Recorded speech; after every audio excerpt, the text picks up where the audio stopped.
Welcome to your yoga practice. Today we're going to pause and work on basics.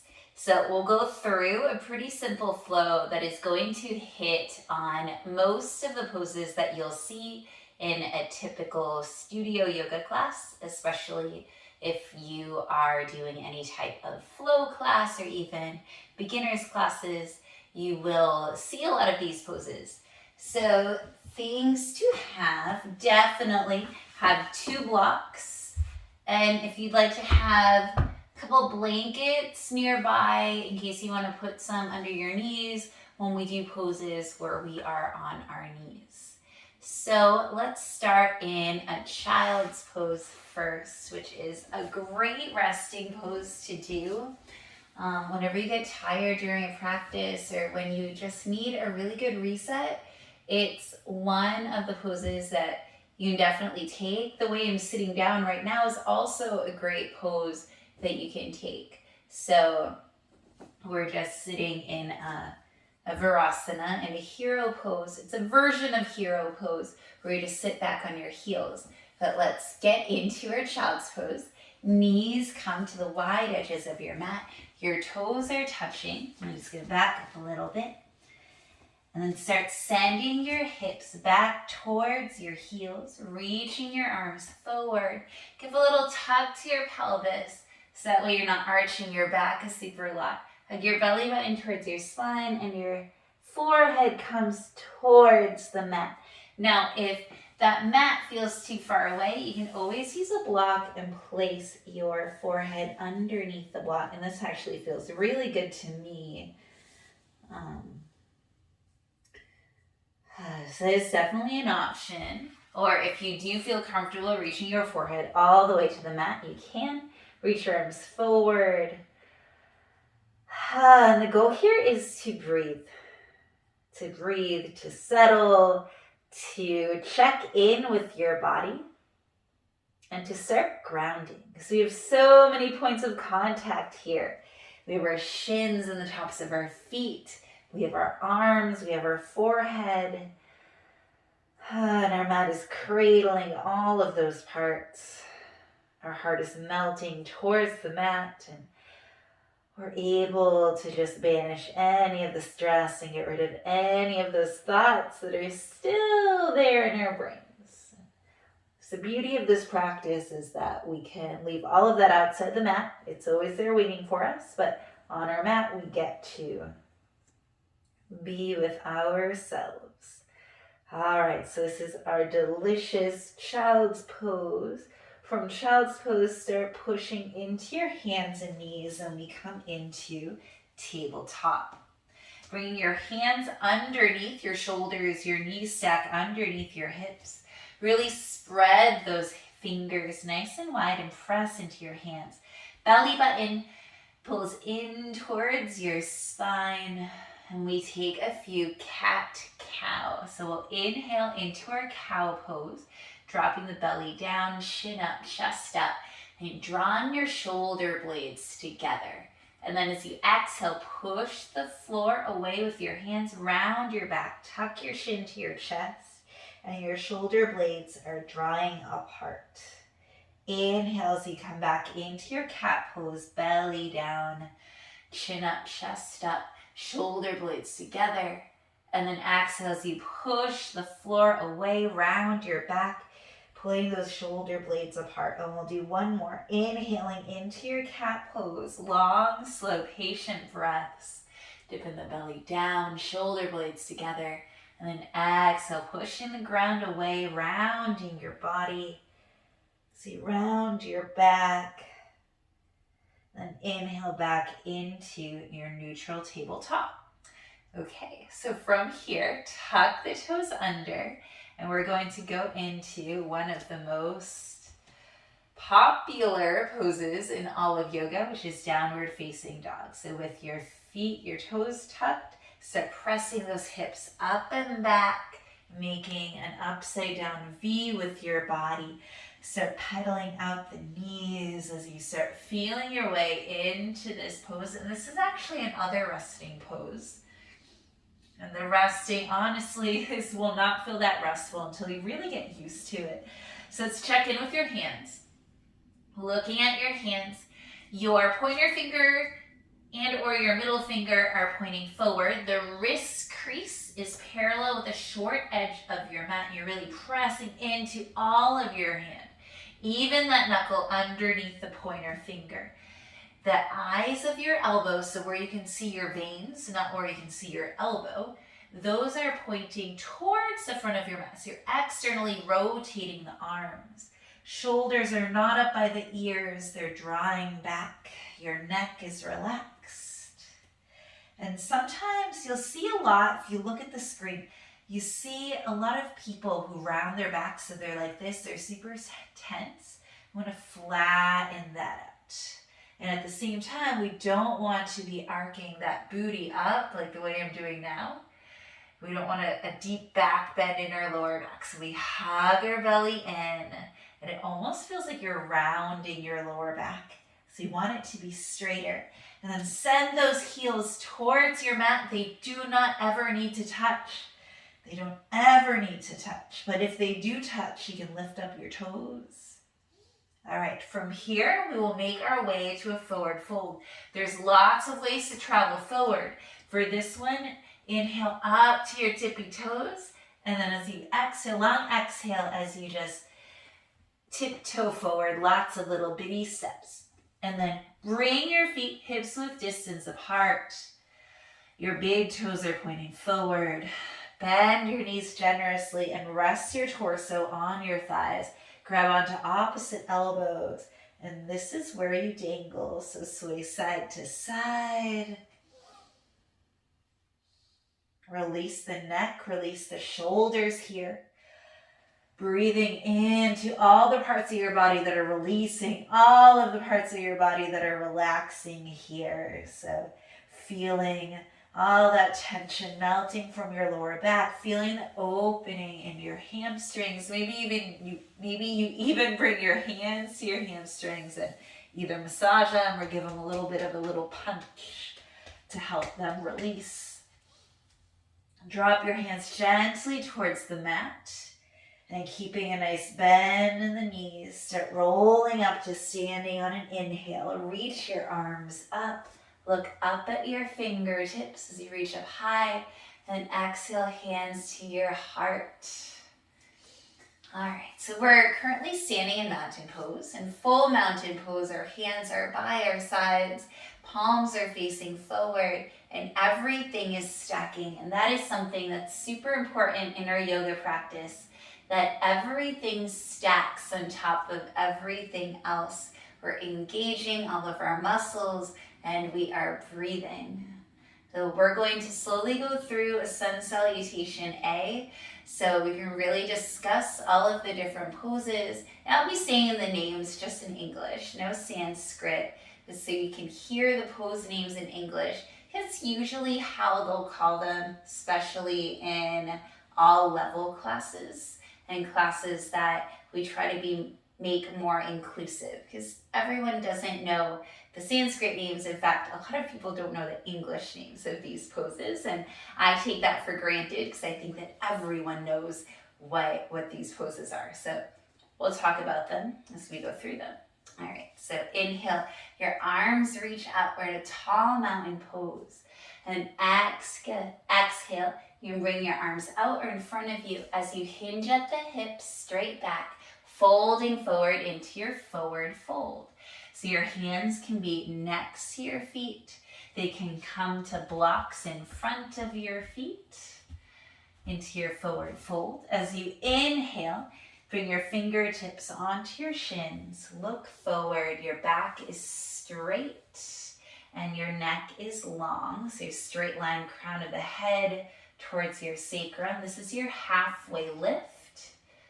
Exhale back into your forward fold. Place your hands down and step back into your high plank pose or top of a push-up. And as you're here, really pressing into your hands, your heels are over your toes. And we want to take out any rounding, any hike up your booty, and also try not to dip your belly down. So we're super strong here. Set the knees down, keep your elbows close to your body, and lower all the way down. All right, so we went through a chaturanga this round. We didn't do a full chaturanga. Bring your hands underneath your shoulders. Shoulders roll back, press into the tops of your feet. Your kneecaps are maybe popping off of the mat. Hug your belly button towards your spine as you inhale. Come up, pushing slightly into those hands, rolling the shoulders back. And this is your cobra pose. On your next exhale, lower down. Push through that tabletop we did earlier. Tuck the toes under, hips up and back. We are in our downward facing dog. So that round had some what we call modifications, or ways that you can make these poses more accessible. We were on our knees before we lowered all the way down, and we stayed in a low cobra instead of the pose that we'll introduce the next round. So feel free to stay in that version of a Sun Salutation A. It's just as much work, it's just different. And inhale, look forward in between the hands. Maybe you come up onto tiptoes, and again, just step forward, as little steps or as big steps as you want. Inhale directly into your halfway lift, straighten the spine. Remember this halfway lift. Exhale into your forward fold. And then inhale, rolling up to stand. Reach your arms up, tall mountain pose again. Exhale, hands come to your heart. Okay, so let's try to do that one breath, one movement, and we'll introduce a chaturanga and maybe hold more than a breath just to talk about it there. Inhale, reach those arms up, look up at your fingertips.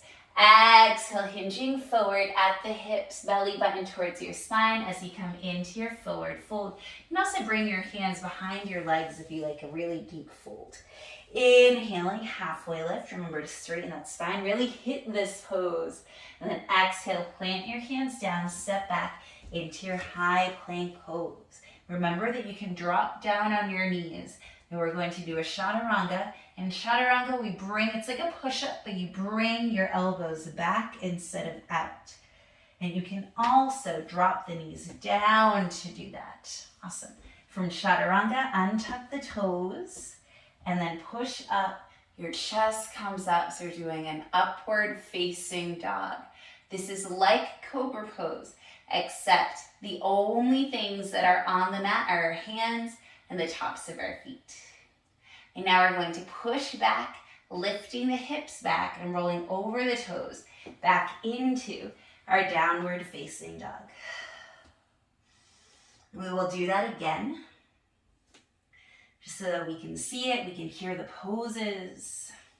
Inhale, look forward in between the hands, maybe come onto tiptoes, and then let's take one big step forward, right leg, then left leg. Feel free to take as many steps as you need. Inhale, halfway lift. Exhaling, forward fold. Inhale, come up to stand. Arms up, look up. And exhale, hands to your heart. We'll do one more. Inhale, reach those arms up, all the way up. Tall mountain pose. Exhale, hinging forward into your forward fold. Inhale. Into your halfway lift, straighten the spine. That's a cue. Exhale, plant your hands down, step back, high plank. Inhale, high plank. Exhale, chaturanga or low plank. Inhale, upward facing dog, untucking those toes, shining your heart forward. And then exhale, downward facing dog, sending your hips up and back. Awesome. Very good. And now from here, we'll introduce some other poses. So inhale, let's come into a three-legged dog. Lift the right leg up and back behind you and keep those hips nice and squared. Tendency is that we really want to open the hips, so keep them squared to the mat. The right leg doesn't have to go up super high. In fact, if you look underneath you, you might see your toes. All right. Now, feel free to take as many steps as you want, but come forward almost like you're coming into a high plank. Bring your right knee to your chest and step it through in between your hands. Drop the left knee down and come up into a low lunge. You can have your left toes tucked or untucked.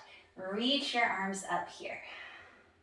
So this is a low lunge. You'll often hear people say the Sanskrit of this pose, Anjaneyasana, but it's a low lunge. And there's different low lunges that people talk about, but this is usually the main one. And we can do this super upright with our hips stacked over our back knee, or sometimes people teach it with your hips all the way down and kind of like hanging out. The first version is a little stronger because we're able to really press into our right foot, into our left knee, and try to pull them together so that we're super active. Belly button comes in towards the spine. Inhale here. And then exhale, reach the hands down, and we'll just step back into our downward facing dog. So we're already linking poses. Now we'll take our three-legged dog on our left side. Inhale, left leg up and back. Remember to keep those hips squared. Maybe you peek underneath you to see those toes.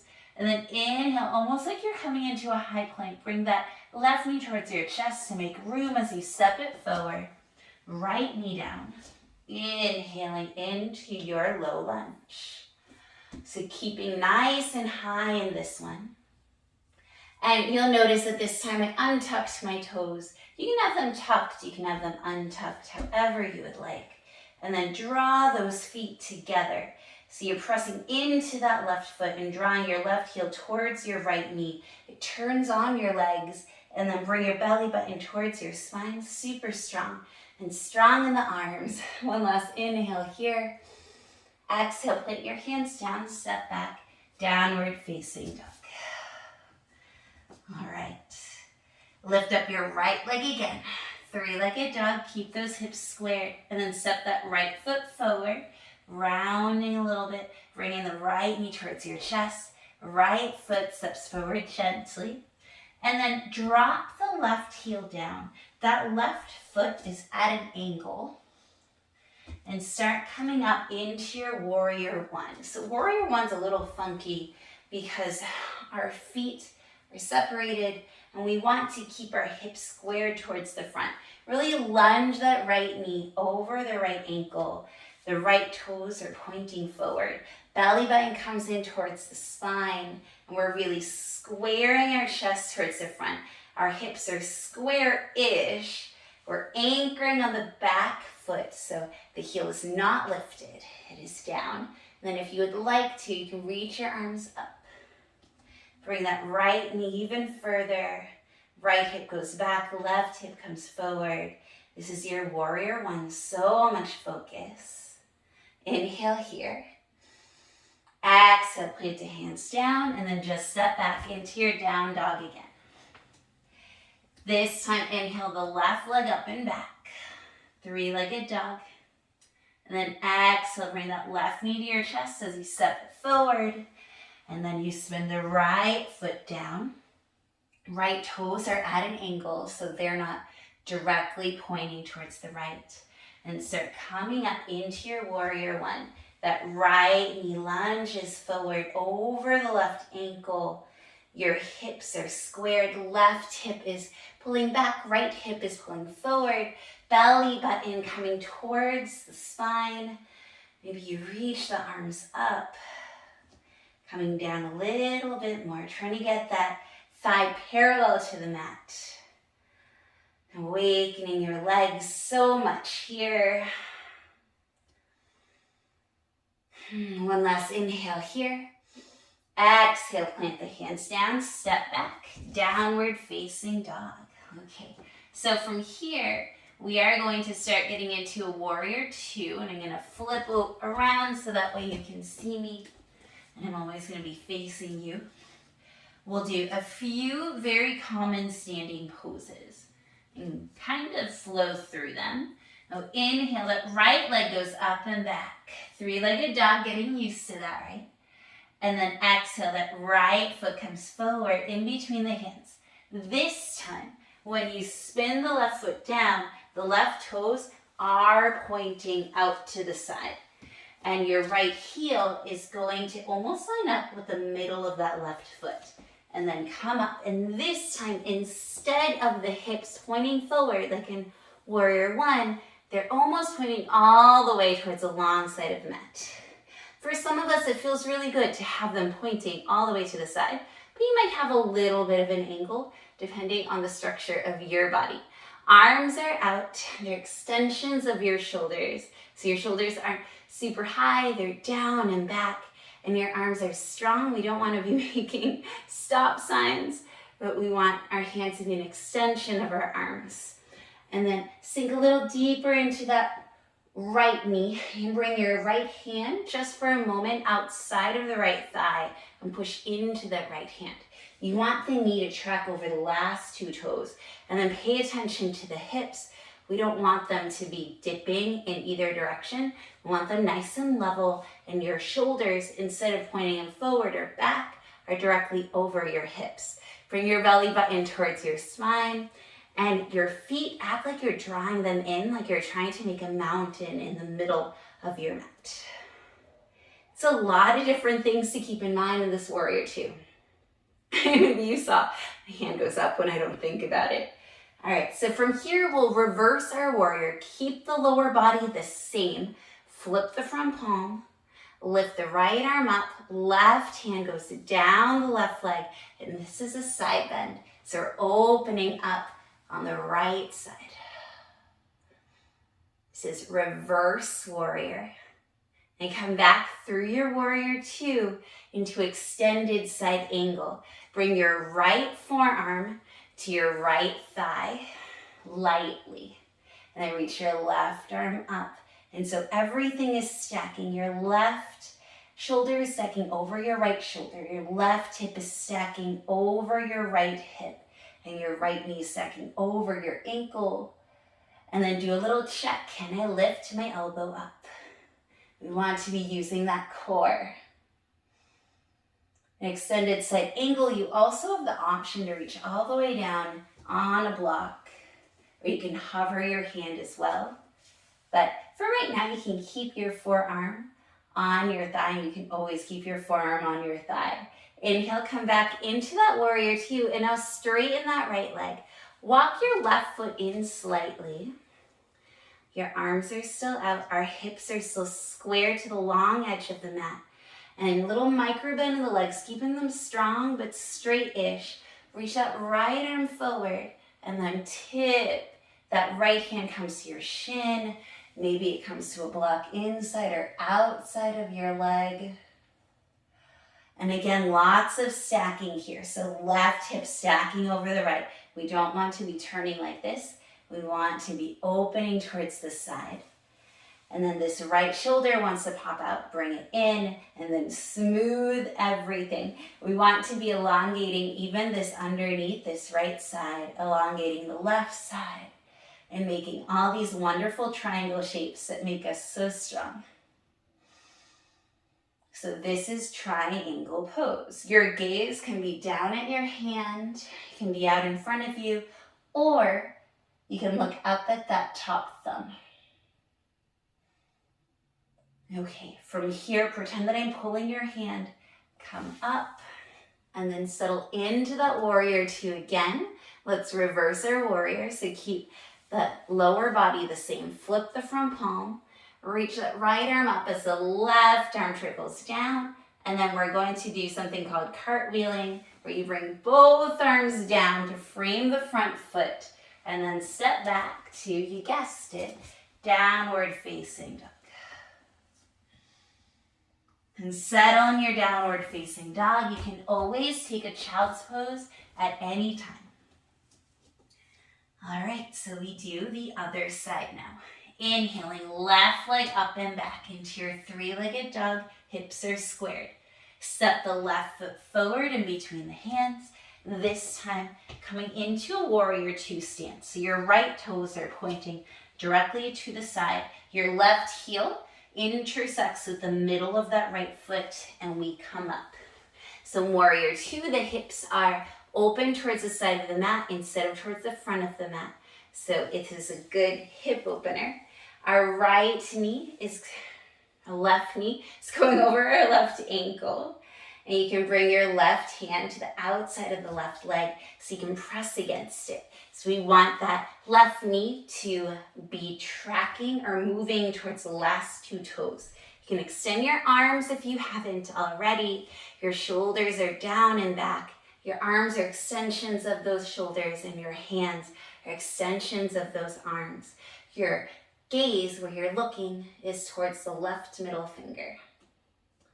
All right, and then we check in with our body. For some people, they tilt their hips with their right hip hiked up. Bring that down. And then also check in with their shoulders. Sometimes your shoulders reach forward or reach them back. So when everything's stacked, we want our hips level and we want our shoulders over our hips. Belly button draws in. Sink a little lower if you can. It's a lot. It's a very strong pose. And if you can do it with integrity and with all your strength, this pose will make you so much stronger. And now we go into our reverse warrior. Keep the lower body the same. Flip the front palm. Reach the left arm up. Right arm trickles down the right leg. This is your reverse warrior. It is a side bend. So we're opening up this left side. And then come through your warrior two. And then we come into our side angle pose. Left forearm on the left thigh. Reaching the right arm up. Trying not to dump and also not to lean like this. We want our heart to be shooting forward. And then also check to be sure that we're working this core so you can lift up that forearm. And this is a lot. But come in and out of it as you need to. Okay, let's come back up into our warrior two. Straighten the front leg. You can walk in the right foot slightly. And then reach that left arm forward until you can't anymore. And then tip forward. That left hand comes to your shin or your foot or maybe to a block. And then again, we're not dipping down.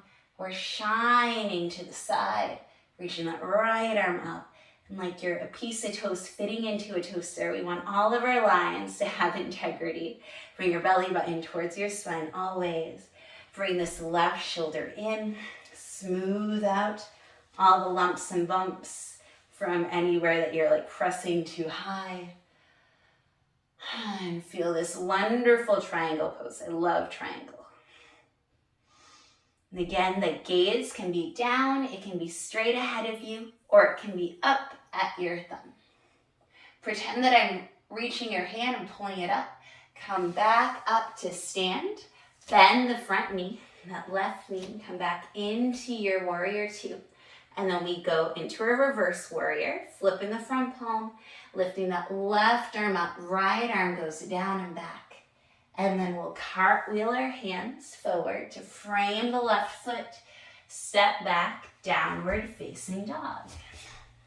So we've done a lot of poses that maybe you've heard of before. And now we will be doing some balancing poses. And one in particular you've definitely heard. And if you haven't, that's okay, but it's one of the more common ones that people talk about. So this time, instead of walking our feet towards our hands, start moving your hands towards your feet. Finding a forward fold here. And then bend your knees, roll all the way up to standing. Reach your arms up, look up at your hands. And then exhale, hands come to your heart. All right, from here, we're at the back of our mat. We're going to find our chair pose. So start bringing your hips back like you're about to sit up in a chair. Reach your arms up, and those knees are going to keep stacking over the heels. And As you're in your chair pose, kind of pretend it's really easy to stick out your booty. So bring that booty in, almost like you're bringing your pelvis and your ribs together, and then sit down even lower. So keeping that integrity of the spine and sitting down a little bit lower, like you're hugging a block in between your thighs. So you're hugging in here, but then in your feet, you're trying to pull the mat apart. So we're hugging in and pulling apart and sitting back and hugging our belly button in. So much going on here. Try not to grip the mat with your toes. In fact, if you want to lift up your toes, you can. And then stand up, bring your hands to your chest. So that is chair pose. And then I'll try to mirror you. Let's do a tree pose. So standing first on your right foot, I am mirroring you. Come on to your left toes. And feel free to keep these toes on the mat the whole time. Externally rotate the left knee off to the left, and then place the left heel on your right shin. Bring your hands to your heart. This can be your tree. You can also start walking that left foot up the right leg, pressing it onto the shin. Or if you want to give yourself an assist, bring that foot up to your thigh and press it in. Always bringing that knee towards the back. And wherever you are, just press your feet and your legs together. If you're too steady, you can always close your eyes, or you can reach those arms up. A really good way to practice that balance with your arms, with your eyes closed, is to open your arms. And only when you feel nice and steady, and try closing your eyes and just feeling it here. Open your eyes if they're closed, bring your hands to your heart, and release that left leg. Shake out your legs. Now center your weight onto your left foot.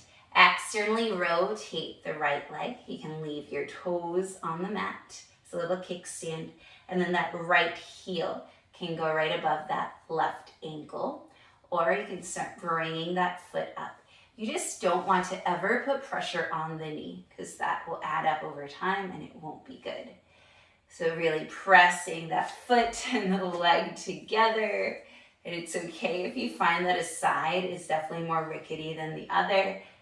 100% happens to everybody, and that is fine. If you have a wall by you, you can always use it. There you go. So finding your center. If you want to practice with your arms wide, trying to close your eyes. It's going to be hard because my balance is already off on this side. Open your eyes if they're closed. Just try to finish with a tree. Bring your hands to heart center. And then release. Excellent. All right, let's come down to the mat. And we'll do a few more poses that are seated, but are pretty common that people talk about. So butterfly poses first. Bringing the soles of your feet together, knees out wide. And there's different ways to do this. So you can have the soles of your feet, all of your feet pressed together like this, or you can press the outsides of your feet together and then the insides of your feet, they open like a book. So whichever way you decide to do it, it's fine. You can keep your heels kind of in a neutral spot. You can send them further away from your pelvis, or you can lift yourself up and move yourself closer. So it's up to you how you want to have your heels close to your pelvis. And then you can stay upright for sure and flap your butterfly wings or stay static, or you can always fold forward if that's where you want to go. So wherever you want, you can try that. Give you a few breaths here. My hips have been opening a little too much, so I'm feeling a little better with not folding forward.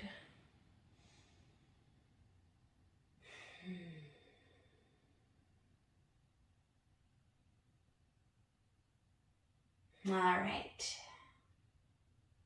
Now hug your knees together, and I'll show you a twist.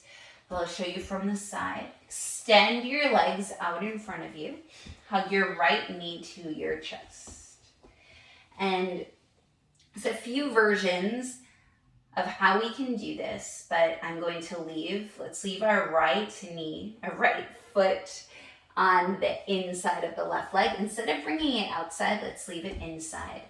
And you can simply hug the right knee with the left arm, reach the right arm up and back behind you as a kickstand, and this can be your twist.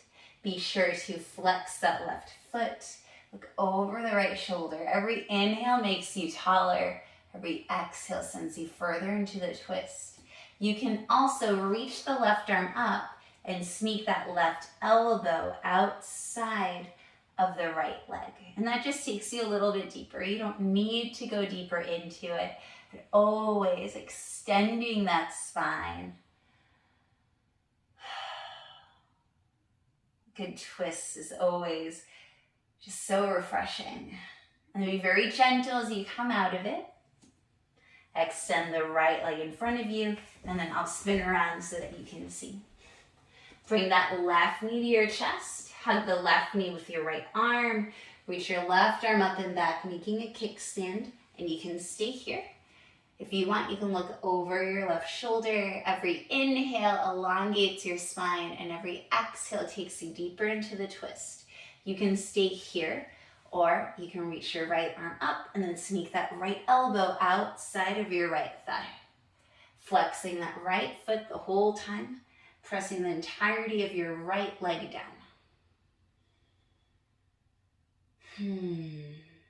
So these are simply seated twists.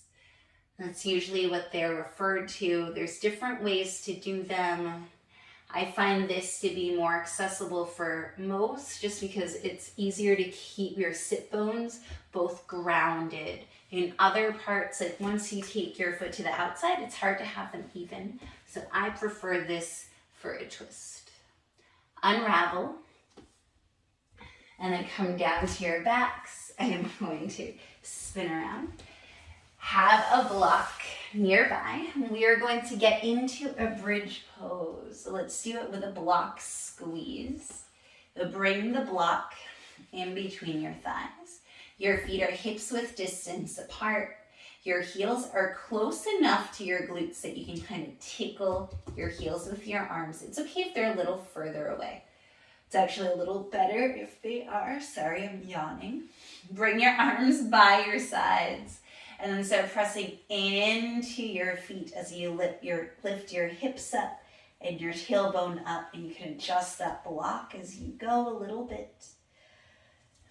Press into your feet fully, press into your arms and your knees. The energy from your knees is going forward, elongating that body. Continue to push into your feet. Feel your hamstrings working. If you want, you can give your glutes a squeeze. So whatever you do, don't loosen them. Don't completely let them relax. You can have a natural squeeze or you can extra squeeze them. Bring belly button towards your spine. Keep pressing into your arms. One last inhale here in this bridge pose. This is bridge. And then exhale, slowly lower down.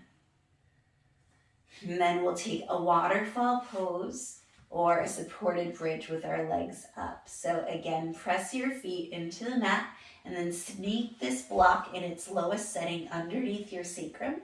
That's the shelf that's in between your butt flesh and your lower back. So if you keep your feet down, this is a supported bridge, or if you feel steady, you can reach one leg up, then the other, and you are in a waterfall. This is a very nice inversion that you can do. It's very gentle and accessible.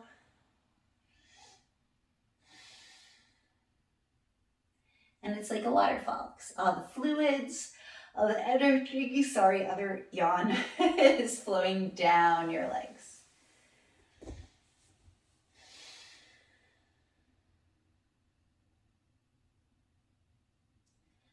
When you're ready, lower your legs down. Press into your feet, lift your hips up. Remove the block.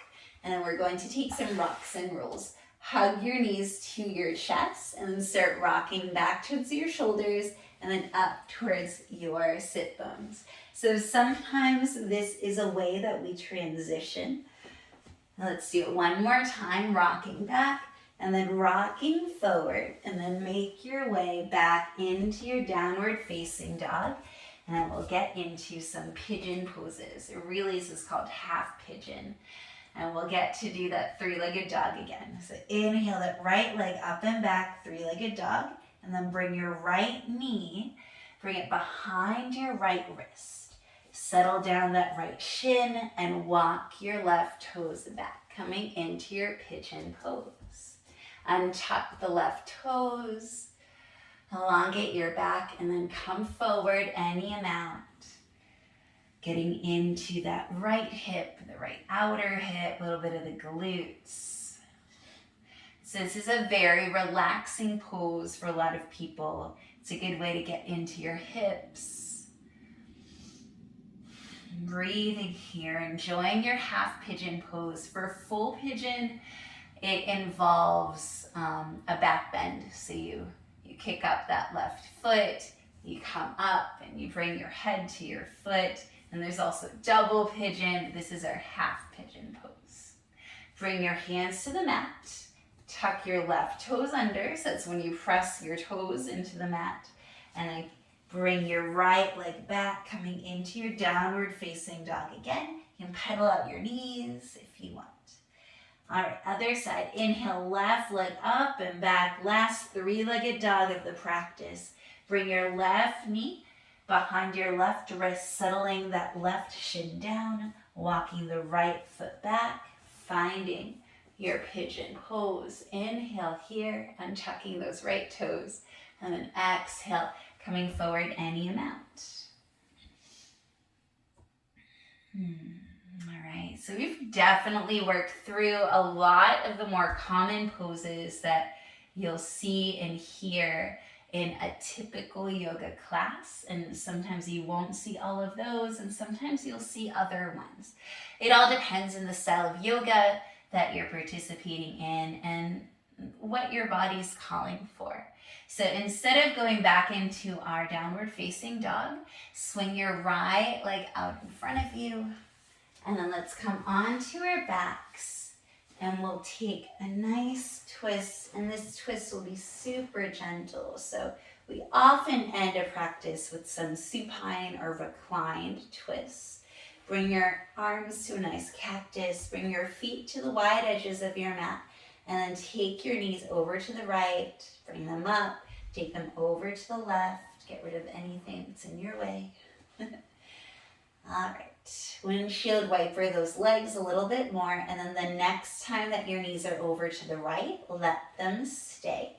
If you want a little bit more, you can bring your right ankle on top of your left knee for a little bit more grounding, and then your gaze can go over to the left. So I adore this twist because this is accessible for most bodies. Even if you're pregnant, this twist is safe. So I just love it. And I feel like you get a nice gentle twist out of it. If your right ankle's on top of your left knee, remove it.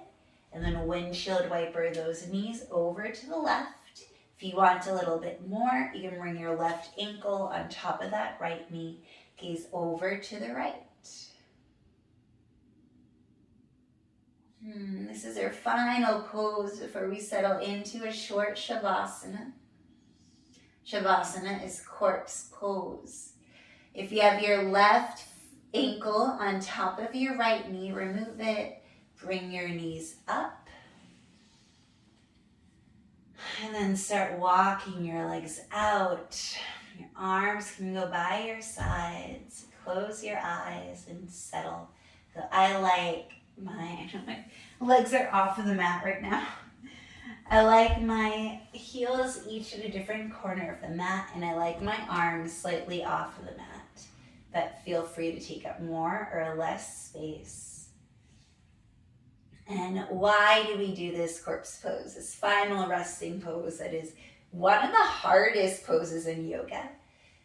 So this is because rest is very, very important in a yoga practice. The practice of yoga actually has 8 different limbs. And the limbs are the areas that you can study. And their breath, we have awareness, we have the movements, the asanas are what they're called. There's meditation. And so we do all of this movement so that way we can meditate and rest. And this rest that we're doing here at the end of a practice, this allows your body to take in everything that happened. It internalizes it, it remembers it. It's kind of like when we eat and we give ourselves time to digest. So this is giving your body time to digest everything that you just did. If you just heard all that barking, my dog just went out to pee, and the neighbor's dog is out. All right, from here, start wiggling your fingers and your toes. Bring your knees into your chest, and then roll over to one side. Start pressing yourself up to a seat. Come to what's called an easy seat. It's just kind of like crisscross applesauce. Bring your hands to heart center. And then if you've ever heard the word namaste, that's how we close practice a lot of the time, say namaste. And that means that the good in me, all that is good in me, or the light in me, honors all that is good in you, or the light that is inside of you. So the light in me honors the light in you. Namaste. And then people often bow at the end. All right, so thank you so much. This was a pause to just get into a lot of those basics, and maybe it was nice to have that reminder. All right, please like, share, subscribe. Thank you so much for spending this time with me on your mat. I hope that you have the most beautiful day. Bye.